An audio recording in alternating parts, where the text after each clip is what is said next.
Okay, welcome back once again to all my dear students. છેલ્લે આપણે વાત કરી કે ક્ષાર એટલે કે ક્ષારનું જળ વિભાજન જ્યારે થાય છે ત્યારે આપણને એસિડિક ક્ષાર પણ મળે, બેઝિક ક્ષાર પણ મળે અને તટસ્થ ક્ષાર પણ મળે છે. બરોબર. ત્યારબાદ આપણે જોયું કે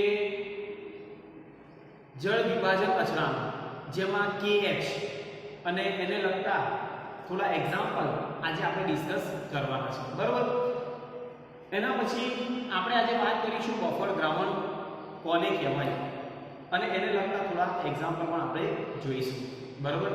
તો સૌપ્રથમ તો આપણે વાત કરીએ. ચલો પહેલું તો એક્ઝામ્પલ, દાખલા તરીકે અહીંયા હું એક્ઝામ્પલ લખું છું. એક્ઝામ્પલ આપણે જોઈએ કે 0.1 મોલર એસિટિક એસિડ ના જલીય દ્રાવણનો pH ગણો. 0.1 મોલર એસિટિક એસિડ ના જલીય દ્રાવણનો pH ગણો. બરાબર. एसिडिक एसिड नहीं पर सोडियम एसिटेट लखी दो. Okay 1 minute. Sodium acetate 0.1 molar CH3COO Na ના જલીય દ્રાવણનો pH ગણો. બરાબર. જેમાં એસિડિક એસિડનો Ka જ્યાં CH3COOH નો Ka એટલે એસિડ અચળાંક આપણને આપ્યો 1.8 ગુણ્યા 10 ની -5 છે. 1.8 ગુણ્યા 10 ની -5 અને Kw આપણે બધા જાણીએ છીએ કે 1.0 ગુણ્યા 10 ની -14 છે. બરાબર. સૌપ્રથમ તો આપણે આ કયો ક્ષાર છે? સોડિયમ એસિટેટ, જેને કહીએ બેઝિક ક્ષાર. પહેલું તો એ ખબર હોવી જોઈએ, કારણ કે અહીંયા પ્રબળ શું હતો? બેઝ અને નિર્બળ એસિડ. બરાબર. એનું જળ વિભાજન થયું. દાખલા તરીકે CH3COOH Na સોડિયમ એસિટેટ. બરાબર. એકવસ દ્રાવણ છે. આનું પાણીના અણુ સાથે કોઈ પ્રક્રિયા કરવામાં આવે, પ્રતિવર્તી પ્રક્રિયા છે, તો આપણને શું મળશે બેટા? તો CH3COOH એકવસ અને વત્તા છૂટું શું પડશે બેટા? NaOH sodium hydroxide. ક્લિયર? આ એક પ્રક્રિયા થઈ. હવે આપણે જાણીએ છીએ KH બરાબર KW ભાગ્યા K. બરાબર. KH પાણીનો જળ વિભાજન અચળાંક KW ભાગ્યા Ka. બરાબર. હવે KW આપણી જોડે શું છે?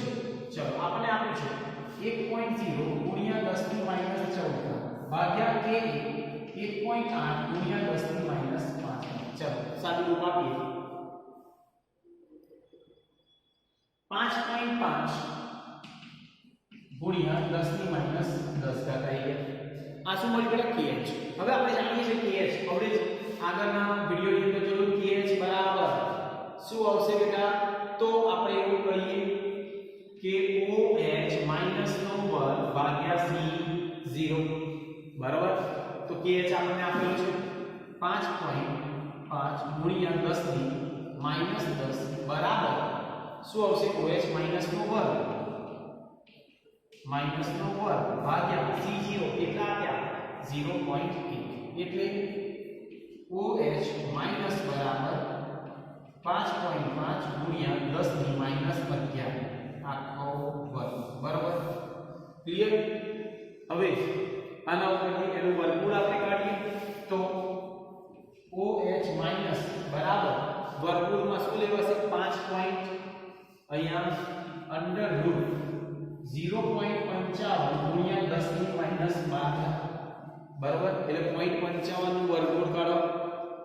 ચલો 7.4 ગુણ્યા 10 ની -6 ખબડી. બરાબર. હવે POH આપણે શોધીએ તો POH બરાબર log OH એટલે log 7.4 ગુણ્યા 10 ની -6 the minus log 7.4 6 log 10 બરાબર. સાદું રૂપ આપો એટલે POH મળશે. POH આપણને મળ્યો 5.13. શું મળ્યું? POH. મારે pH શોધવાનો છે એટલે આપણે જાણીએ છીએ કે pH વત્તા POH બરાબર 14 બરાબર. તો pH બરાબર 14 ઓછા POH એટલે 14 ઓછા કેટલા આવશે? 5.13. ચલો સાદું રૂપ આપીએ એટલે આપણે જવાબ મળશે 8.87.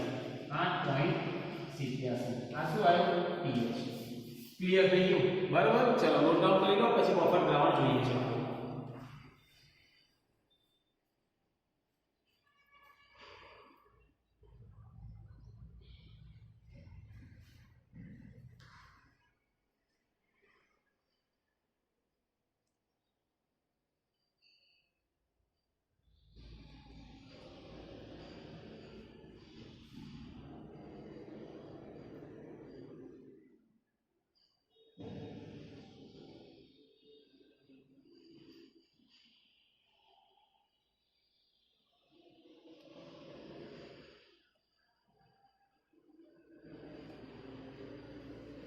चलो હવે આપણે વાત કરીએ નેક્સ્ટ પોઈન્ટ, જેને આપણે કહીશું બેટા બફર દ્રાવણ.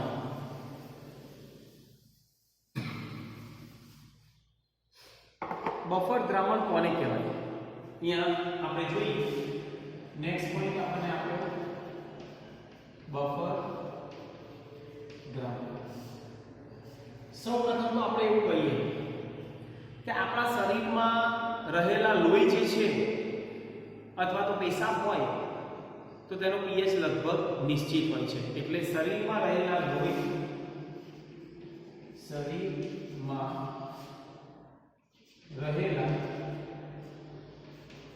લોહી અથવા પેશાબ નો pH કેવો હોય છે? નિશ્ચિત હોય છે. બરાબર. ત્યારે જો pH માં ફેરફાર થાય તો શરીરમાં જૈવ રાસાયણિક પ્રક્રિયાઓને અસર પહોંચે છે. બરાબર. એટલે આપણા શરીરમાં રાસાયણિક અને જૈવ રાસાયણિક પ્રક્રિયાઓમાં pH કેવા હોય છે? નિશ્ચિત હોય છે. એટલે શરીરમાં રાસાયણિક અને જૈવ રાસાયણિક પ્રક્રિયાઓ માટે શરીરમાં રાસાયણિક અને જૈવ રાસાયણિક પ્રક્રિયા માટે pH નિશ્ચિત હોય છે. ખ્યાલ આવી ગયો? બીજું એવું કહીએ જેમ કે માણસની લાળ હોય તેનો pH 6.4 હોય છે અને આ ઉપરાંત આપણા હોજરીની અંદર પણ હાઇડ્રોક્લોરિક એસિડ રહેલો હોય છે જે પાચન ક્રિયામાં મદદ કરે છે. બરાબર. એટલે આપણે અહીંયા લખીએ કે માણસની લાળનો pH, બરાબર, શું કે છે? લાળનો pH કેટલો છે? તો 6.4 જેટલો હોય છે. 6.4 હોય છે. અને બીજું એવું પણ કહ્યું કે હાઇડ્રોક્લોરિક એસિડ ની હાજરી પણ હોય જે પાચન ક્રિયામાં મદદ કરે છે. અને HCl પણ હોય છે જે પાચન ક્રિયામાં મદદ કરે છે. જે પાચન ક્રિયામાં મદદ કરે છે. બરાબર. આ બધું બેઝિક થયું. ઓકે. હવે આપણે વાત કરીએ કે આથી આપણને પ્રશ્ન થશે કે કોઈ દ્રાવણમાં pH નિશ્ચિત કઈ રીતે રાખી શકાય? શરીરમાં તો pH નિશ્ચિત છે પણ દ્રાવણમાં pH નિશ્ચિત રાખવો છે, એને બદલવો નથી. બરાબર. તો આવા દ્રાવણોને જે pH નિશ્ચિત રાખવા માટે જે દ્રાવણ આપણે વાપરીએ છીએ ને તેવા દ્રાવણોને આપણે બફર દ્રાવણ કહીએ. બરાબર. ની વ્યાખ્યા લખવી હોય તો કેવી રીતે લખાય? જો ધ્યાન આપજો.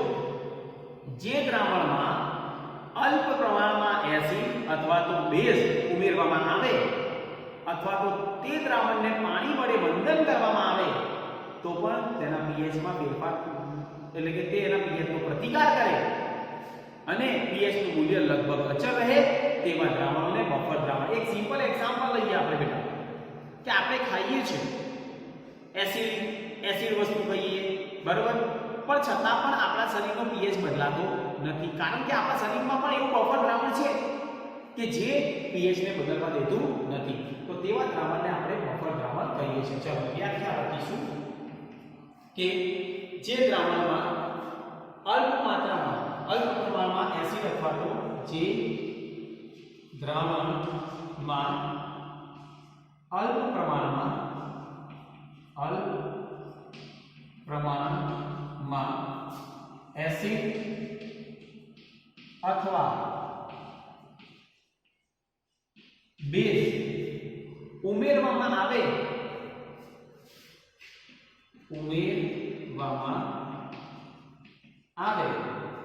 અથવા તો આપણે એવું કહીએ તે દ્રાવણનું પાણી વડે મંથન કરવામાં આવે અથવા તે દ્રાવણનું પાણી વડે મંથન કરવામાં આવે બરાબર, એ દ્રાવણનું પાણી વડે મંથન કરીએ તો પણ તેના એટલે કે તો પણ તેઓ તેમના pH માં થતા ફેરફારને પ્રતિકાર કરે છે. તો પણ તે તેમના pH માં થતા ફેરફારનો પ્રતિકાર કરે છે બરોબર, એટલે પ્રતિકાર કરે છે અને એટલા માટે આપણે એવું કહીએ કે pH નું મૂલ્ય લગભગ અચળ રહે છે.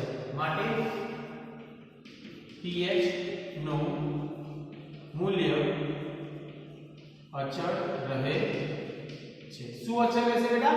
pH નું મૂલ્ય. અને તેવા દ્રાવણોને બફર દ્રાવણ કહે છે. તેવા દ્રાવણોને બફર દ્રાવણ કહે છે. આ ખબર હોવી જોઈએ કે ભાઈ બફર દ્રાવણ કોને કહેવાય બરાબર.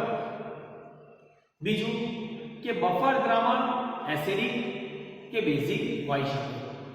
જો નિર્બળ એસિડ નો P of K અથવા તો નિર્બળ બેઝ નો P of K બી જાણતા હોઈએ તો જ્ઞાત પદાર્થના pH વાળા બફર દ્રાવણ બનાવી શકાય બરાબર. તો મેં તમને કહ્યું કે એસિડિક બફર દ્રાવણ કોને કહેવાય અને બેઝિક બફર દ્રાવણ કોને કહેવાય. પહેલું તો આપણે વાત કરીએ કે એસિડિક બફર દ્રાવણ. ચાલો એસિડિક બફર દ્રાવણ કોને કહેવાય? એસિડિક બફર દ્રાવણ તો નિર્બળ એસિડ અને તેના પ્રબળ બેઝ સાથેના ક્ષારના મિશ્રણને એસિડિક બફર દ્રાવણ કહીએ છીએ. અહીંયા લખો નિર્બળ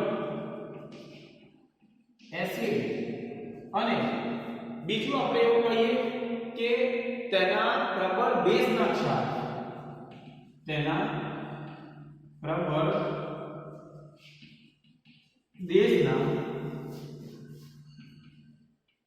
ક્ષારના મિશ્રણને બરાબર, ક્ષારના મિશ્રણને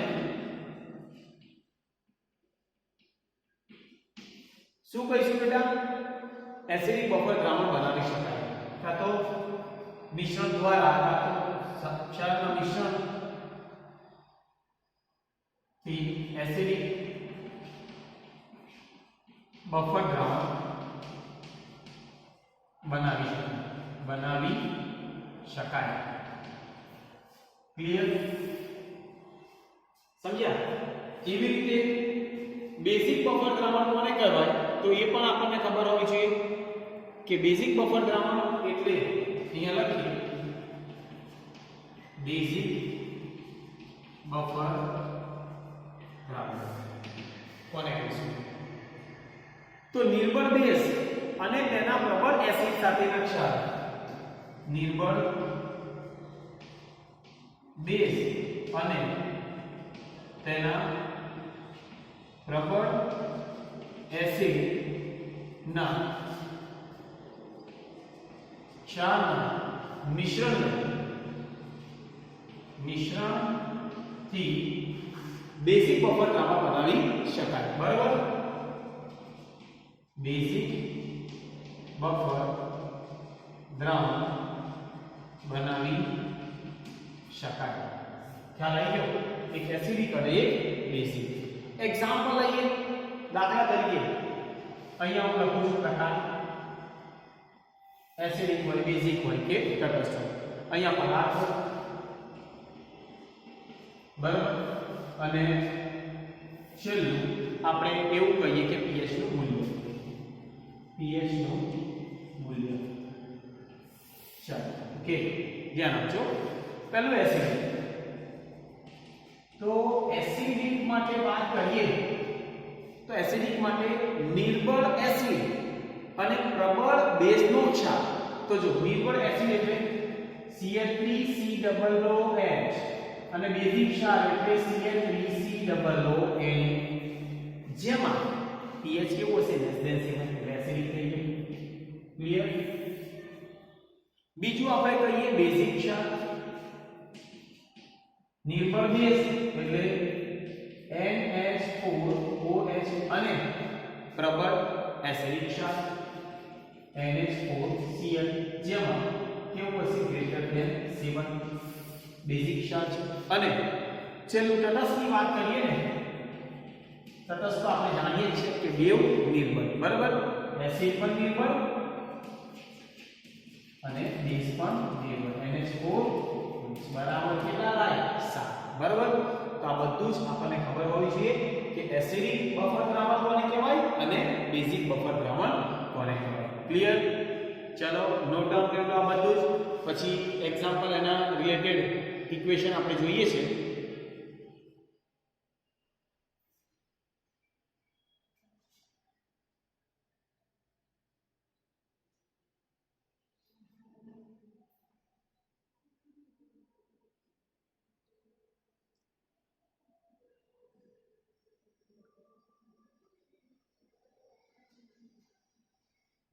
ચાલો, હવે આની અંદર જ જો એસિડિક દ્રાવણ આપેલું હોય તો pH શું થાય અને બેઝિક દ્રાવણ આપેલું હોય તો pH શું થાય?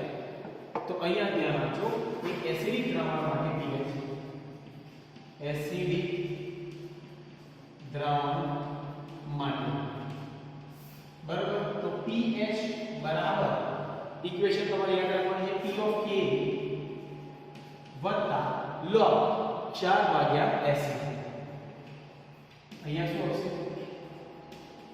4 શું હશે? 80. બરાબર છે. અને બેઝિક બફર દ્રાવણ માટે જ્યાં એસિડ કેવો હશે? નિર્બળ એસિડ. અને બેઝિક બફર દ્રાવણ માટે પણ આપણે આને લખવું હોય તો આ રીતે પણ લખી શકાય. pH બરાબર P of K વત્તા 4 એટલે આપણે એવું કહીએ log CH3COONA અને એસિડ એટલે આપણે કહીએ CH3COOH. બરાબર, એવી રીતે એ જ પ્રમાણે બેઝિક બફર દ્રાવણ માટે NH4OH અને NH4Cl લખીએ.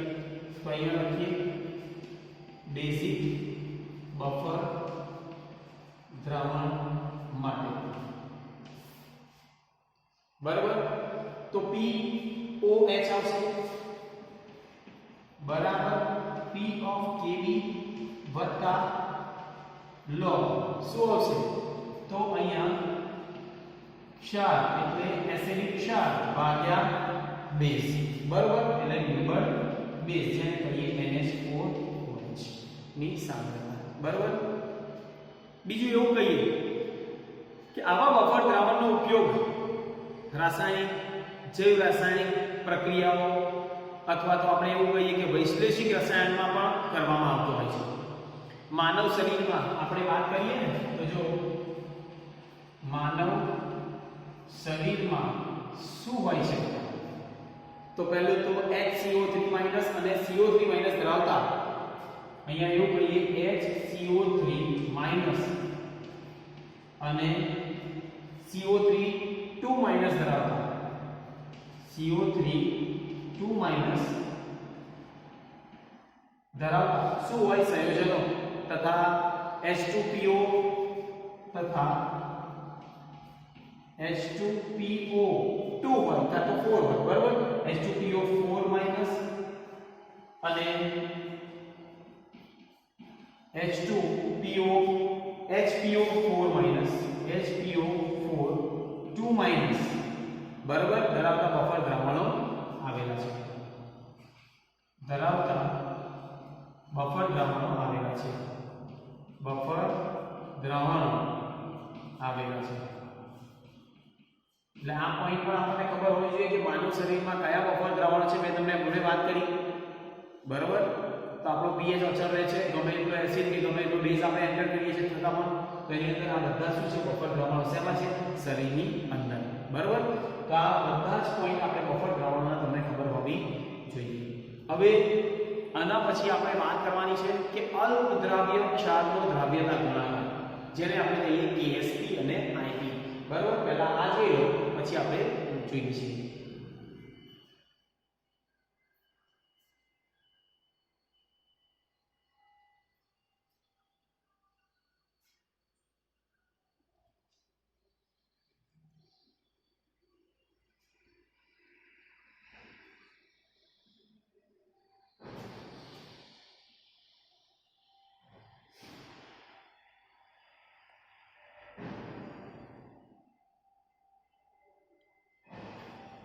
चलो અહીંયા બફર દ્રાવણ આપણે કમ્પ્લીટ કર્યું હવે આપણે વાત કરીશું અલ્પદ્રાવ્ય ક્ષારનો દ્રાવ્યતા ગુણાકાર ધ્યાન આપજો અલ્પદ્રાવ્ય ક્ષારનો દ્રાવ્યતા ગુણાકાર અલ્પદ્રાવ્ય ક્ષારનો દ્રાવ્યતા ગુણાકાર જેને આપણે કહીએ KSP આપણે આગળ જોયું તે પ્રમાણે ભાઈ NaOH જેવા આયનીય પદાર્થો પાણીમાં ખૂબ જ દ્રાવ્ય છે બરાબર તે હવામાંથી ભેજ શોષી પણ દ્રવે છે બરાબર એટલે આપણે આગળ જોયું કે NaOH બરાબર જેવા આયનીય પદાર્થો પાણીમાં ખૂબ જ દ્રાવ્ય છે ખૂબ જ દ્રાવ્ય છે બરાબર છે તે હવામાંથી ભેજ શોષીને પણ દ્રવે છે જ્યારે LiF જેવા સહસંયોજક પદાર્થો પાણીમાં ઓછા દ્રાવ્ય છે એટલે LiF જેવા સહસંયોજક પદાર્થો પાણીમાં ઓછા દ્રાવ્ય છે બરોબર અને બીજું આપણે એવું કહીએ કે CDS જેવા બિન આયનીય સંયોજનો પણ પાણીમાં લગભગ અદ્રાવ્ય છે બરોબર તો અહીંયા એવું લખીએ CDS જેવા બિન આયનીય સંયોજનો પણ પાણીમાં અદ્રાવ્ય છે ખ્યાલ આવ્યો તો આવા આપણે એવું કહીએ દાખલા તરીકે ત્રણ પ્રકારના પદાર્થો આપણે જોવા મળે પહેલું તો સુદ્રાવ્ય બીજું અદ્રાવ્ય અને ત્રીજું અલ્પદ્રાવ્ય ચલો પહેલું આપણે લખીએ કે દાખલા તરીકે સુદ્રાવ્ય બરાબર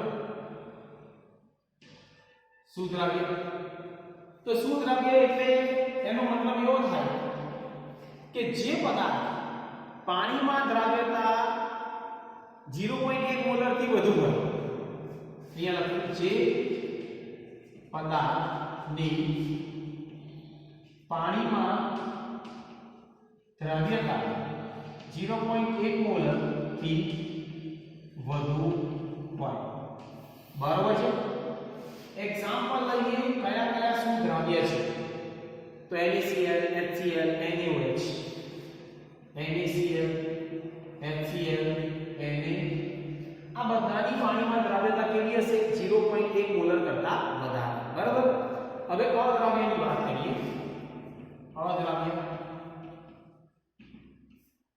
બરાબર કે જે પદાર્થની પાણીમાં દ્રાવ્યતા અત્યંત ઓછી હોય જે પદાર્થની પાણીમાં દ્રાવ્યતા અત્યંત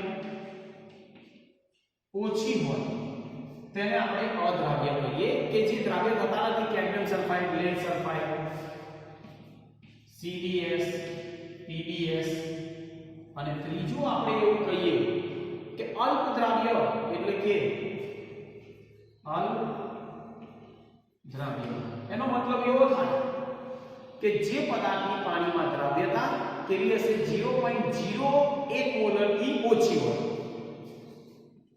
જે પદાર્થની પાણીમાં દ્રાવ્યતા 0.01 મોલર થી ઓછી હોય એક્ઝામ્પલ લઈએ દાખલા તરીકે કયા કયા છે AgCl BaSO4 પછી PbSO4 બરોબર તો આ બધાને આપણે શું કહીએ કે અલ્પ દ્રાવ્ય ખ્યાલ આવી ગયો બીજું કે પદાર્થની દ્રાવ્યતાનો આધાર તેની લેટાઇસ એન્થાલ્પી અને જલ્યકરણ એન્થાલ્પી પર રહેલો છે એટલે અહીંયા લખું પદાર્થની દ્રાવ્યતાનો આધાર પદાર્થની દ્રાવ્યતાનો આધાર તેની લેટાઇસ એન્થાલ્પી અને જલ્યકરણ એન્થાલ્પી પર રહેલો છે જલ્યકરણ એન્થાલ્પી પર રહેલો છે ખ્યાલ આવી ગયો એટલે બે એન્થાલ્પી આપણને ખબર હોવી જોઈએ બીજું કે જલ્યકરણ એન્થાલ્પી લેટાઇસ એન્થાલ્પી કરતાં વધુ હોય તો તે પદાર્થ પાણીમાં દ્રાવ્ય એટલે જલ્યકરણ એન્થાલ્પી લેટાઇસ એન્થાલ્પી કરતાં વધારે તો પાણીમાં દ્રાવ્ય એટલે પાણીમાં દ્રાવ્ય ક્યારે કે જલ્યકરણ એન્થાલ્પી એ લેટાઇસ એન્થાલ્પી કરતાં વધારે બરાબર તો એ પાણીમાં દ્રાવ્ય થશે અને બીજું આપણે કહીએ કે દાખલા તરીકે જલ્યકરણ એન્થાલ્પી જો લેટાઇસ એન્થાલ્પી કરતાં ઓછી હોય તો તે પાણીમાં દ્રાવ્ય બીજું કે NaCl જેવા ધ્રુવીય પદાર્થ પાણી જેવા ધ્રુવીય દ્રાવકમાં દ્રાવ્ય થાય છે અને નેપ્થલિન જેવા અધ્રુવ્ય પદાર્થ બેન્ઝીન જેવા અધ્રુવ્ય દ્રાવકમાં દ્રાવ્ય થાય છે એટલે અહીંયા હું લખું કે NaCl જેવા ધ્રુવીય પદાર્થ પાણી જેવા ધ્રુવીય દ્રાવકમાં દ્રાવ્ય થાય અને તેવી જ રીતે આપણે એવું કહીએ કે નેપ્થેલિન જેવા અધ્રુવ્ય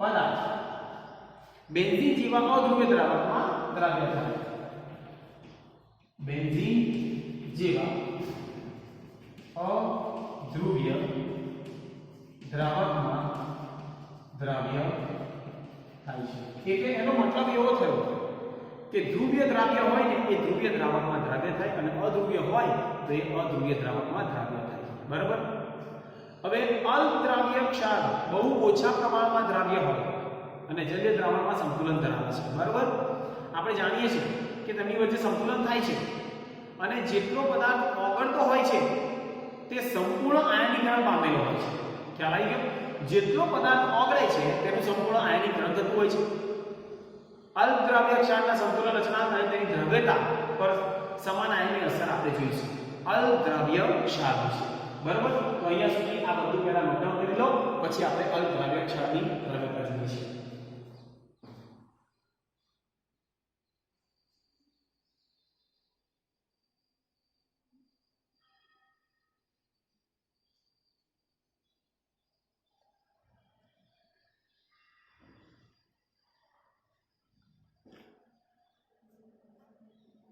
ઓકે, ચાલો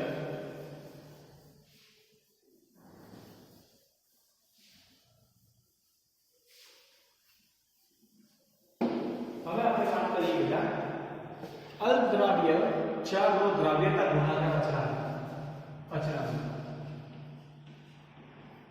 બરાબર, ધારો કે કોઈ પણ એક પદાર્થ લઈએ AgCl, અલ્પદ્રાવ્ય ક્ષાર પાણીમાં ઓગાળી તેનું સંતૃપ્ત દ્રાવણ શું કરે છે? બનાવે. તો AgCl, ધારો કે AgCl જેવા અલ્પદ્રાવ્ય ક્ષારને પાણીમાં શું કર્યું?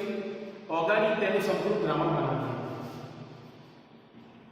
ઓગાળી તેનું સંતૃપ્ત દ્રાવણ બનાવ્યું.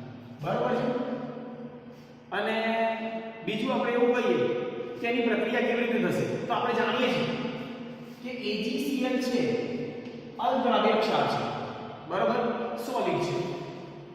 તો એનું શું થશે? આયનીકરણ, જેમાં આપણે એવું લખીએ Ag aqueous અને Cl aqueous. બરાબર. તો સંતુલન અચળાંક મારે લખવાનું હોય, અહીંયા હું લખીશ સંતુલન અચળાંક Ke બરાબર શું થાય બેટા?